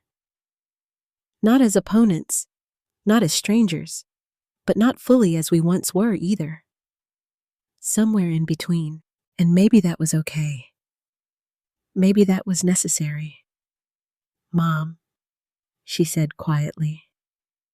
"Yes, I don't expect you to trust me right now." I appreciated that more than any apology, because it showed understanding. "And I don't expect everything to go back to normal," she added. "That's good," I said. She nodded. "But I do want to try," she said, "if you'll let me." I held her gaze, long enough for her to feel the weight of the moment, because this wasn't about words anymore. It was about what came next. "We'll see," I said. Not harsh, not dismissive, just honest. Because trust isn't given back. It's rebuilt. And that takes time. But for the first time in a long time, I believed she might actually be willing to do that. And that was more valuable than anything she had tried to take from me earlier that day. We didn't talk much on the way out of the bank. Emily walked beside me quieter than I had ever seen her. Not just silent, but reflective. The kind of silence that comes when someone is replaying every word, every choice, every moment that led them to where they are. I didn't rush to fill it. Some silences need to exist. Some realizations need space to settle. Outside, the air felt different. Not lighter, but clearer, like something heavy had finally been brought into the open. We stood near the entrance for a moment, neither of us quite ready to leave just yet. "Mom," she said finally. I turned to her. "Yes, I don't deserve what you built." The words surprised me. Not because they were dramatic, but because they were honest. And honesty was something she hadn't offered much of lately. "You don't earn something by saying you don't deserve it," I replied gently. She nodded slowly. "I know." There was no argument, no defensiveness, just acceptance. "I thought success meant separating from everything that looked like struggle," she continued. "I thought that's what people do. Some people do," I said. "And you didn't. I thought success meant separating from everything that looked like struggle," she continued. "I thought that's what people do. Some people do," I said. "And you didn't?" she asked. I shook my head. "I moved forward," I said. "But I didn't erase where I came from." She looked down at her hands. "I did." "Yes," I said quietly. The truth didn't need to be softened. Not anymore. She exhaled slowly as if letting something go. "I was ashamed," she admitted. That word, it landed harder than anything else she had said. Because shame is deeper than arrogance. Deeper than pride. It's quiet, hidden, and it shapes everything of what I asked. She hesitated, then answered. "Of not having what everyone else had," she said. "Of growing up different. Of not fitting in." I listened, because now we were finally talking about something real. "Brandon made it sound like the only way to succeed was to leave all of that behind," she added, and I believed him. I nodded. Because it was easier than questioning him. She gave a small, sad smile. Yeah. Silence again, but softer now, less guarded. I turned you into something small, she said, because I thought it would make me look bigger. I didn't respond right away, because that realization, that kind of clarity, it takes courage. I'm sorry, she said again. This time it sounded different. Not just regret, responsibility. I know, I said. She looked up at me. Do you forgive me? There it was. The question everyone eventually asks. The one that feels like it should have a simple answer. Yes, or no, but it never is. Not when something has truly been broken. I'm not there yet, I said, honestly. Her expression didn't collapse, didn't shut down. She just nodded. I understand, and that mattered more than if she had pushed, more than if she had argued, because she wasn't trying to control the outcome anymore. She was accepting it. I want to be, I added. Her eyes lifted slightly. Hope again. Careful. Fragile. But forgiveness doesn't come from words, I continued. It comes from what you do next. She nodded immediately. I'll do whatever it takes. I studied her, not to test her, but to see if she understood what she was saying. Because whatever it takes is easy to say, harder to live. You're going to have to rebuild how you see people, I said. Not just me. She swallowed. I know. You're going to have to question the way you measure success. I continued. I will. And you're going to have to accept that some things take time. She nodded again. I'm not going anywhere. That answer surprised me, in a good way, because for the first time, she wasn't trying to rush past discomfort. She was willing to stay in it, to face it, to work through it. I'm going to hold you to that, I said. You should, she replied. We stood there for another moment. Then she said something I didn't expect. I don't want access to the accounts anymore. I raised an eyebrow slightly. No, she shook her head. Not like that. Not because I feel entitled to it. I watched her carefully. I want to earn whatever comes next, she said, even if that means starting from where I am, without any help. That was different. That was new. Are you sure? I asked. She nodded. Yes, I believed her. Not completely, not without caution, but enough. Because change doesn't come fully formed. It comes in pieces. Moments like this. Choices like this. I'm glad to hear that, I said. She let out a small breath as if releasing tension she had been holding for a long time. I don't want to be someone who takes, she added, especially not from you. I nodded. Then don't be. Simple. Clear. Not easy, but possible. She looked at me again, her expression softer now. Can I call you later? She asked. The question was small, but meaningful, because it wasn't assumed. It was asked. Yes, I said. Her shoulders relaxed slightly. Okay. She hesitated for a moment, then stepped forward. Not rushing, not forcing anything, just closing the distance a little. Thank you for not signing, she said. I almost smiled. You should thank yourself, I replied. You're the one who showed me why I shouldn't. She winced slightly, but nodded. I guess I did. We didn't hug. Not yet. That would have been too easy. Too quick. And some things, they need time to rebuild properly. But as she walked away, I noticed something. Her posture was different. Not heavier. Not defeated. Just grounded. Like she wasn't trying to be someone else anymore. And that was the first real step forward. Not toward my money. Not toward control. but toward becoming someone she could actually respect. And maybe, one day someone I could fully trust again. The first few days after the bank felt unfamiliar. Not dramatic, not emotional, in the way people expect after something big happens. Just different. Emily called that evening just like she said she would. Not to ask for anything, not to explain anything, just to talk. At first, it was awkward. We both felt it.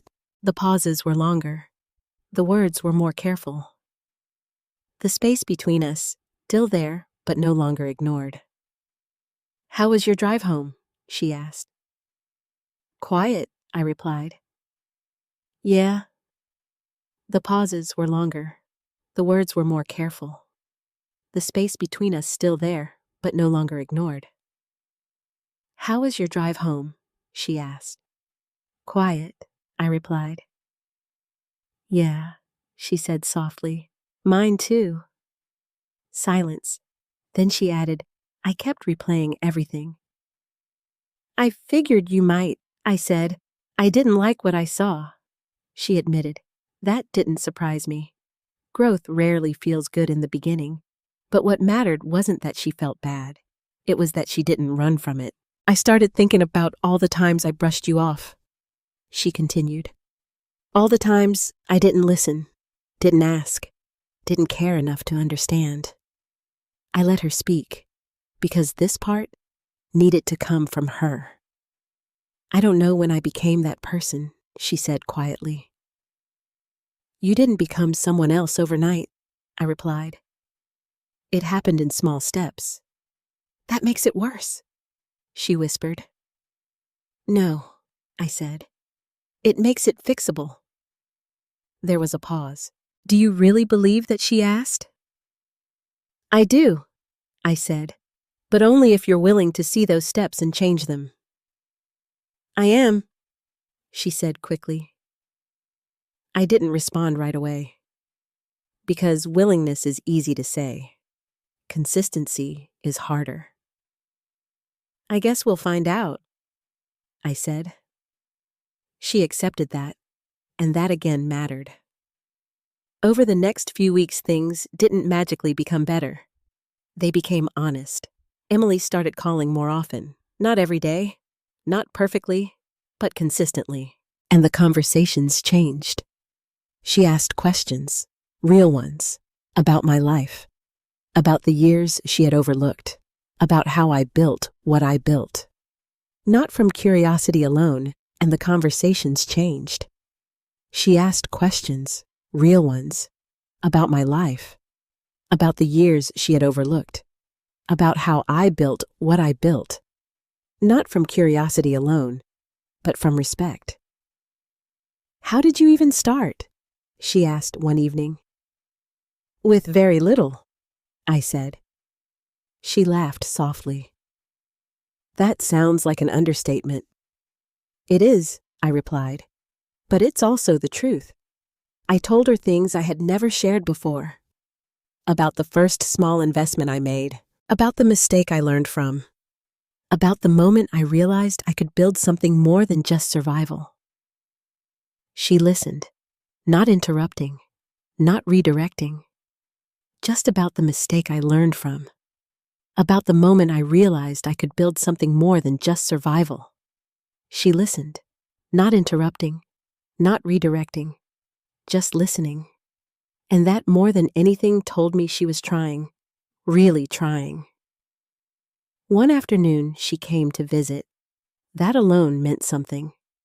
Because before she avoided coming home, avoided being seen in the place she thought she had outgrown. Now she stood at the front door, hesitating slightly before knocking. I opened it, and for a moment, we just looked at each other. No performance, no roles, just us. "Hi," she said softly. "Hi," I replied. She stepped inside slowly, her eyes moving around the room, taking it in, not dismissing it, not judging it, seeing it. "I forgot how this place feels," she said. "How does it feel?" I asked. She smiled faintly. Real. That word stayed with me, because that's what she had been missing. Not success, not opportunity, reality. We sat at the same kitchen table we used to share. The same one I had sent her a picture of weeks ago. The one she replied to of weeks ago. The one she replied to with niece. Now, she ran her fingers along the surface almost thoughtfully. I used to do my homework here, she said. You did, I replied. You stayed up with me every night, she added. I tried to. You did more than try. With nice. Now she ran her fingers along the surface almost thoughtfully. I used to do my homework here, she said. You did, I replied. You stayed up with me every night, she added. I tried to. You did more than try. That acknowledgement, it meant more than any apology. Because it wasn't about the present. It was about the past she had forgotten, and was now choosing to remember. I didn't appreciate it back then, she said. You weren't supposed to, I replied. You were a child. She shook her head. No, but I should have appreciated it later. I didn't argue, because she was right. But I see it now, she said. That was enough. Not everything, but enough. As the days turned into weeks, I started noticing small changes. Not dramatic ones, but consistent ones. She stopped talking about people in terms of status, stopped measuring everything by success or failure, stopped using words like efficient and strategic when it came to relationships. Instead, she started asking different questions. Does this feel right? Is this something I actually want? What matters long term? And slowly? She started making different choices. She didn't go back to Brandon, not once, not even to explain. She let that chapter end, quietly, fully. And that told me something too, because walking away from influence is harder than stepping into it. One evening, she sat across from me again, quieter than usual. I've been thinking, she said. That can be dangerous, I teased lightly. She smiled. Yeah, I'm starting to realize that. Then she grew serious again. I want to do something different with my life, she said. I leaned back slightly. How different? I still want to work in finance, she said, but not the way I've been doing it. What do you mean? I don't want to just chase numbers anymore, she said. I want to understand what they actually represent. People, stories, choices. I watched her carefully, because this wasn't just talk. This was direction. And I don't want to be someone who looks down on where they came from, she added. That's a good goal, I said. I think it's more than a goal, she replied. I think it's something I have to prove. There it was. Proof. Not words, not promises, action. Time. Consistency. I nodded slowly. Then start proving it, I said. She smiled slightly. I plan to. We sat there for a moment. Comfortable. Not perfect, but real. And as I looked at her, I realized something. She wasn't the same person who stood in that bank. Not entirely. Not yet fully changed, but changing. And sometimes, that's the most important part. Not where someone is, but where they're willing to go. And for the first time in a long time, I believed she was finally moving in the right direction. Change doesn't announce itself. It doesn't arrive with certainty or guarantees. It shows up quietly in choices that don't look impressive from the outside, but mean everything on the inside. That's how I knew Emily was serious. Not because of what she said, but because of what she started doing when no one was watching. A month after the bank, she called me one evening, her voice tired but steady. "I turned down a promotion today," she said. That caught my attention. "You did?" I asked. "Yes." "Why?" There was a pause. Not hesitation. Thought. "Because it would have pushed me deeper into the same environment," she said. "The same mindset, the same pressure to be someone I'm not anymore." I leaned back slightly in my chair. "That's not an easy decision." "No," she admitted. "It wasn't." "What made you sure?" I asked. Another pause. Then, I asked myself if I was choosing it for the right reasons or the old reasons. I smiled faintly, and I didn't like the answer she said honestly. That was it. That was growth. Not perfection. Not clarity all the time, but the willingness to question your own motives. To be honest, she added, part of me was scared to say no. Of what I asked. Of falling behind, she said. That word again. Behind. It used to control her. Define her. Now she was confronting it. And now I asked. She exhaled slowly. Now I think maybe I was chasing the wrong finish line. That landed, because it wasn't something I taught her. It was something she discovered, and that makes it real. A few days later, she came over again. This time, she didn't hesitate at the door. She walked in like she belonged there, because she did. We sat in the living room, and she pulled out a notebook. "I've been writing things down," she said. "What kind of things?" "Patterns," she replied. "The way I think, the way I react, the way I judge people." I raised an eyebrow slightly. "That sounds intense." She laughed softly. "It is." Then she looked at me more serious now. "I didn't realize how much I measured people by what they had," she said. "Not who they were." I nodded slowly. "That's a hard habit to break." "I know," she said. "But I'm working on it." "How?" She flipped a page in her notebook. "I started asking myself different questions," she said. Like, what does this person value? What have they gone through? What are they trying to build? I listened carefully. Because this was exactly what she needed. And I realized something she added. "What I never asked those questions about you." I didn't respond right away, because that truth didn't need to be softened. I just assumed she continued. "I saw your job, your house, your life, and I decided what it meant. And now I asked." She met my eyes. "Now I know I was wrong." Simple, direct, no excuses. That mattered. "I wish I had asked you sooner," she said. "So do I," I replied. Another quiet moment passed. Then she leaned forward slightly. "I want to do something," she said. "What is it I want to learn from you?" she said. That surprised me. "About investing?" I asked. "About thinking," she corrected. I smiled slightly. "That's a bigger commitment." "I know," she said, "but I think that's what I need."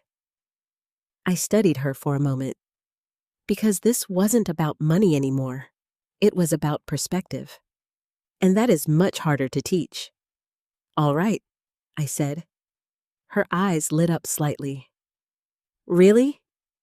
"Yes," I replied, "but not the way you expect." She tilted her head. "What do you mean? I'm not going to give you shortcuts," I said. "No quick wins, no easy answers." She nodded immediately. "I don't want that." "Good," I said, "because you won't get it." She smiled faintly. "Fair enough." I leaned forward slightly. "We start with something simple," I said. "Okay, you're going to track your decisions." I continued. Not just financial ones, personal ones too. Her expression shifted into focus. Why? Because patterns don't just show up in money, I said. They show up everywhere. She nodded slowly. That makes sense. And you're going to be honest about why you make those decisions? I added. She hesitated. That might be harder. It will be, I said. She smiled again.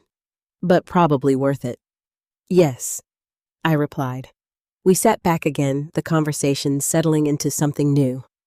Not mother and child, not teacher and student, something in between, something evolving. A few weeks later, I saw the first real proof. Not in her words, but in her actions. She brought a friend with her, not someone wealthy, not someone impressive by the standards she used to follow. Just someone real. This is Claire, she said. Claire was quiet, a little nervous, but warm. Nice to meet you, she said. You too, I replied. Emily watched closely as we spoke, as if she was studying something, not controlling it, not managing it, just observing. Later, after Claire left, I asked her, "Why did you bring her?" Emily smiled slightly. "Because I used to avoid introducing people like her," she said. Why? Because I thought it reflected on me. Later, after Claire left, I asked her, "Why did you bring her?" Emily smiled slightly. "Because I used to avoid introducing people like her," she said. Why? Because I thought it reflected on me, she admitted. And now I think it says more about me if I don't. I nodded. That was it. That was the shift. Not dramatic, not loud, but real. You're changing, I said. She looked at me carefully. Do you believe that I do? I replied. Her shoulders relaxed slightly. Good.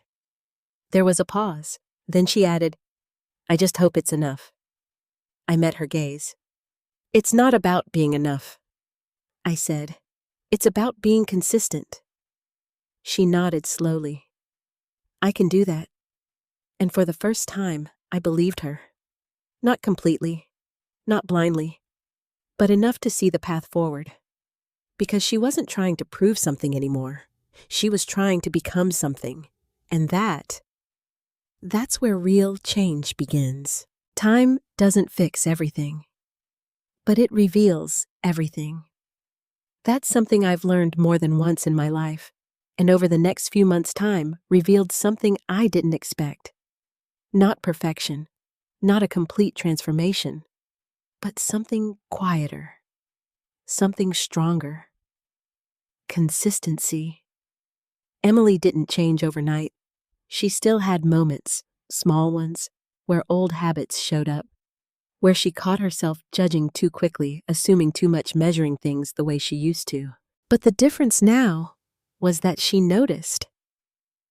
And when you start noticing your own patterns, that's when change becomes real. One morning, she showed up earlier than usual. No call, no warning, just a knock on the door. I opened it surprised. Hey, she said, holding 2 cups of coffee. I thought we could sit outside. I stepped aside to let her in. That's new, I said. She smiled slightly. I'm trying new things. We sat on the small porch, the same one she used to run across as a child, back when life was simpler, back when love didn't need to be rebuilt. She handed me one of the cups. Thank you, I said. You're welcome. We sat in comfortable silence for a while. Not the kind that feels empty, the kind that feels earned. I've been thinking about something, she said after a moment. That seems to be a theme lately, I replied. She laughed softly. Yeah, I guess it is. Then she grew serious again. I used to think success meant having more than other people, she said. I nodded. That's a common idea. But now she paused, choosing her words carefully. I think it's about becoming someone you respect. I looked at her. Really looked at her. Because that wasn't something she had repeated from someone else. That was hers. And do you respect who you're becoming? I asked. She didn't answer right away, which told me everything I needed to know. I'm getting there, she said. That was enough. More than enough. Because respect isn't instant. It's built. Just like trust. Just like everything that matters. A few weeks later, she made another decision. This one bigger. I'm moving, she told me over the phone. To where I asked. Somewhere smaller, she said. Closer to work, but not in the middle of everything. That's a change. Yeah, she replied. I realized I don't need to prove anything to anyone anymore. I smiled to myself. That was the kind of realization that takes people years. Sometimes a lifetime. And what about your lifestyle? I asked gently. She laughed. I think I've been living for other people's expectations for a long time. And now I want to live for my own values. Simple, clear, not flashy, but powerful. The last time she came over before everything settled into something new, we sat at the kitchen table again. But this time, it didn't feel like the past. It felt like the present. I want to ask you something, she said. All right. Do you ever regret not telling me about your investments? That was a fair question, and I thought about it carefully. No. It felt like the present. I want to ask you something, she said. All right. Do you ever regret not telling me about your investments? That was a fair question, and I thought about it carefully. No, I said, finally. She looked surprised. Why not? Because I didn't want you to depend on something you didn't understand yet. I explained. I wanted you to build your own foundation first. She nodded slowly. I think I understand that now. And if I had told you earlier, I added things might have turned out very differently. She looked down. Yeah. Not better, I said gently. Just different. She met my eyes again. I'm glad I learned the hard way, she said. I raised an eyebrow slightly. Are you? She smiled faintly. It forced me to see things I would have ignored otherwise. That was true. Pain has a way of doing that. I just wish I hadn't hurt you in the process, she added. I reached across the table, resting my hand lightly over hers. I wish that too, I said. She squeezed my hand gently, and for the first time, it didn't feel like something broken trying to reconnect. It felt like something real, rebuilding. Mom, she said softly. Yes. Thank you for not giving me what I wanted that day. I smiled slightly. You're welcome. And thank you for giving me what I needed instead, she added. That stayed with me, because she understood now. The difference between what we want and what actually helps us grow. We didn't hug that day either. Not because we couldn't, but because we didn't need to force anything anymore. Everything between us was becoming natural again. Different, but stronger. As she stood up to leave, she paused at the door. I'll call you tomorrow, she said. I'll be here, I replied. She smiled, and then she was gone. Not distant, not disconnected, just living her life. The right way this time. And as I stood there watching the door close, I realized something. She hadn't just learned who I was. She had finally started learning who she was. And that was worth more than any account, any investment, any number on a page. Because money can be built, lost, regained, but character. That's something you either choose to grow or you lose without even realizing it. And my daughter, she chose to grow. Not perfectly, not easily, but honestly. And for me, that was enough.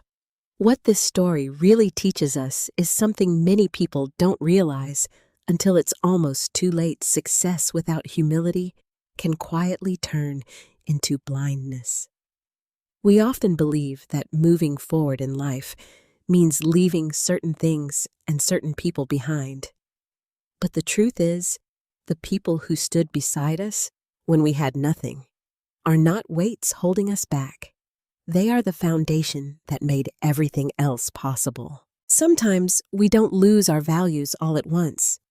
We trade them slowly for approval, for status, for the illusion of being better. And in doing so, we risk becoming someone we don't even recognize. The most dangerous kind of failure isn't financial. It's forgetting who we are and where we came from. But this story is also about hope, because no matter how far someone drifts, awareness can bring them back. Growth doesn't come from being perfect. It comes from being honest enough to face your mistakes, strong enough to change, and patient enough to rebuild what you broke. And maybe the most powerful lesson of all is this: real wealth isn't what you control. It's what you protect. Trust, respect, family. These are things no amount of money can replace once they're gone. But if you're willing to do the work, they can be rebuilt, stronger than before. If this story made you reflect on your own life, I'd truly love to hear your thoughts. Have you ever judged someone too quickly or been judged by someone close to you? Share your experience in the comments. And if you believe stories like this matter, don't forget to like and subscribe so we can keep sharing meaningful journeys together.